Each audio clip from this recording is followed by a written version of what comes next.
সরকারি কর্মকর্তা ও কর্মচারীদের দীর্ঘদিনের অপেক্ষার অবসান ঘটিয়ে নবম পে স্কেল বা নতুন বেতন কাঠামো বাস্তবায়নের পথে এক ঐতিহাসিক এবং যুগান্তকারী পদক্ষেপ গ্রহণ করেছে বর্তমান সরকার। প্রিয় সরকারি চাকুরিজীবী ভাই ও বোনেরা, আজকের সকালের আপডেট নিউজে আপনাদের স্বাগতম। যারা আমাদের চ্যানেলে নতুন তারা এক্ষুনি চ্যানেলটি সাবস্ক্রাইব করুন, আর হ্যাঁ, অবশ্যই কমেন্ট করে জানাবেন আপনারা কে কোন জেলা থেকে আমাদের ভিডিওটি দেখছেন। তবে চলুন কথা না বাড়িয়ে আজকের সর্বশেষ সংবাদটি জেনে নিন। শেষ পর্যন্ত প্রজ্ঞাপন জারি এবং ২০টি গ্রেডের পরিবর্তে ১৫ গ্রেডের নবম পে স্কেল কার্যকর করার বিষয়টি এখন চূড়ান্ত পর্যায়ে রয়েছে। একই সঙ্গে অবসরকালীন সুবিধা বা পেনশন ১০০% সহ একটি পূর্ণাঙ্গ তালিকা ঘোষণার বিষয়ে মাননীয় প্রধানমন্ত্রী তারেক রহমান সুস্পষ্ট দিক নির্দেশনা প্রদান করেছেন। ইতিমধ্যে অবসরকালীন সুযোগ সুবিধা শতভাগে উন্নীত করা সহ অন্যান্য আর্থিক সুরক্ষার একটি পূর্ণাঙ্গ তালিকা প্রকাশ করার প্রস্তুতি সম্পন্ন করা হয়েছে। পাশাপাশি নতুন এই কাঠামোতে বেতন নির্ধারণ এবং গেজেট প্রকাশের চূড়ান্ত সময়সীমাও দেশের মানুষের সামনে জানিয়ে দেওয়া হয়েছে। অর্থনৈতিক সংস্কার এবং প্রশাসনিক স্বচ্ছতা নিশ্চিত করার অংশ হিসেবে বর্তমানে বিদ্যমান ২০১৫ সালের সর্বশেষ বেতন স্কেলের ২০টি গ্রেড কমিয়ে ১৫টি গ্রেডে বিন্যস্ত করার এই সাহসী সিদ্ধান্ত নেওয়া হয়েছে। প্রধানমন্ত্রীর এই নির্দেশনার মূল উদ্দেশ্য হল নিম্ন এবং মধ্যম আয়ের সরকারি কর্মচারীদের দীর্ঘদিনের যে আর্থিক বৈষম্য ছিল তা স্থায়ীভাবে দূর করা। নতুন এই বেতন কাঠামোতে সর্বনিম্ন এবং সর্বোচ্চ গ্রেডের মধ্যকার যে বিশাল আর্থিক ব্যবধান ছিল তা অত্যন্ত যৌক্তিকভাবে কমিয়ে আনা হয়েছে। বিশেষজ্ঞ মহলের মতে এই পুনর্গঠিত ১৫ গ্রেডের কাঠামো কার্যকর হওয়ার ফলে সরকারি চাকুরিজীবীদের জীবনযাত্রার মান যেমন উল্লেখযোগ্যভাবে বৃদ্ধি পাবে, তেমনি দাপ্তরিক কাজেও ব্যাপক গতিশীলতা এবং জবাবদিহিতা আসবে। সংশ্লিষ্ট সকল সরকারি দফতরগুলো ইতিমধ্যে এই নতুন বিন্যাস অনুযায়ী বেতন স্কেল তৈরির প্রাথমিক ও কারিগরি কাজ শুরু করে দিয়েছে। সরকারের এই উদ্যোগটি শুধু চাকরিকালীন সময়ের জন্যই নয়, বরং চাকরি পরবর্তী জীবনের সুরক্ষার জন্য প্রধানমন্ত্রী এক অত্যন্ত সঠিক এবং মানবিক পদক্ষেপ নিয়েছেন। নতুন ঘোষণা অনুযায়ী সরকারি কর্মচারীদের অবসরকালীন সুযোগ সুবিধায় এখন থেকে কমপক্ষে ১০০% আর্থিক সুবিধা নিশ্চিত করা হয়েছে। এর মাধ্যমে একজন কর্মচারী তার দীর্ঘ কর্মজীবন শেষে যখন অবসরে যাবেন, তখন তার প্রাপ্য সকল পাওনা, গ্র্যাচুইটি এবং মাসিক পেনশন পূর্ণাঙ্গভাবে ভোগ করতে পারবেন। ইতিমধ্যে এই সুবিধার আওতাভুক্ত পূর্ণাঙ্গ তালিকা প্রস্তুত করা হয়েছে এবং তা প্রকাশ করা হয়েছে। সরকার এই মহতী উদ্যোগের মাধ্যমে দেশের প্রতিটি নাগরিককে এই বার্তা দিতে চায় যে দেশের সেবায় এবং রাষ্ট্র পরিচালনায় নিয়োজিত প্রত্যেকটি মানুষ যেন তাদের শেষ বয়সে এসে কোনোভাবেই আর্থিক অনিশ্চয়তায় না ভোগেন। আজীবন দেশের সেবা করার পর বৃদ্ধ বয়সে তাদের জীবনযাপন যেন সম্মানজনক এবং স্বস্তিদায়ক হয়, সেটি নিশ্চিত করাই বর্তমান সরকারের অন্যতম প্রধান লক্ষ্য।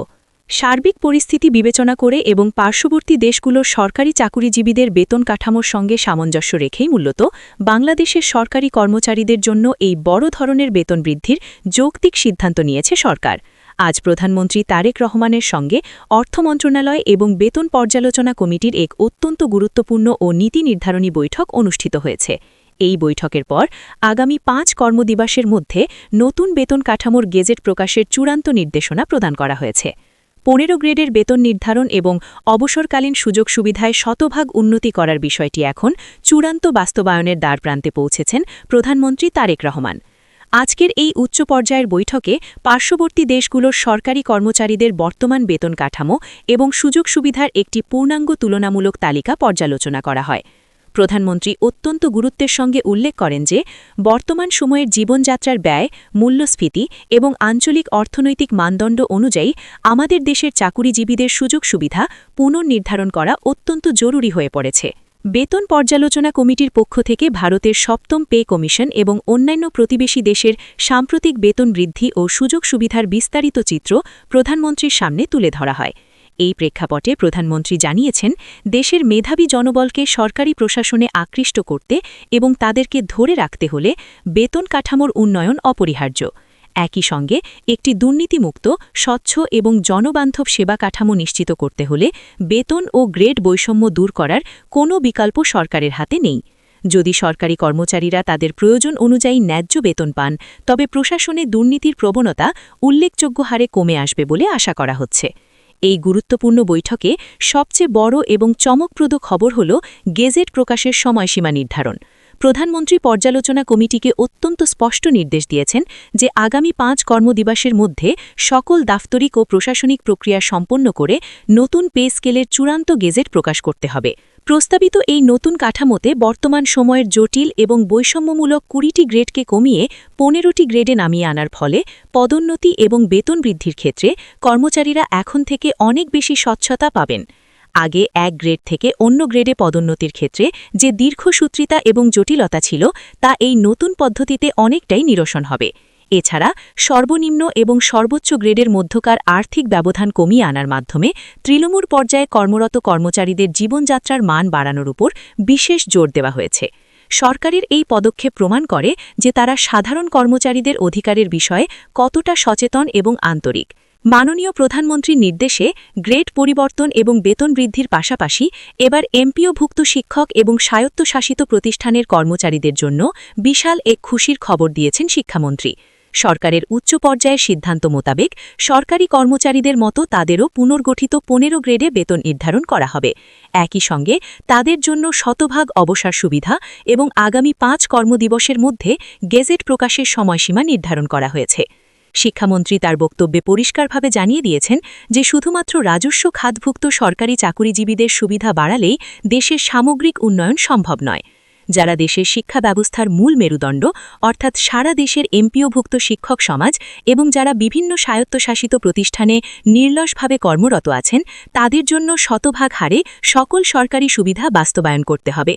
শিক্ষামন্ত্রীর এই যুগান্তকারী মন্তব্যের পর বেসরকারি শিক্ষক এবং স্বায়ত্তশাসিত প্রতিষ্ঠানের এমপিওভুক্ত চাকুরিজীবীদের মনে ব্যাপক উৎসাহ এবং উদ্দীপনার সৃষ্টি হয়েছে। এর ফলে সরকারি এবং বেসরকারি পর্যায়ে সুযোগ সুবিধার মাঝে যে বিশাল ব্যবধান ছিল তা এবার চিরতরে ঘুচে যাবে বলে আশা করা হচ্ছে। নতুন এই তালিকায় যে শুধুমাত্র তাদের মাসিক বেতন বৃদ্ধি পাচ্ছে তা নয়, বরং অবসরকালীন সুবিধাও সরকারি নিয়মে কমপক্ষে 100% হারে উন্নত করা হয়েছে। এই পূর্ণাঙ্গ তালিকা ইতিমধ্যে চূড়ান্ত হয়েছে এবং এখন এটি শুধুমাত্র গেজেট আকারে প্রকাশের অপেক্ষায় রয়েছে।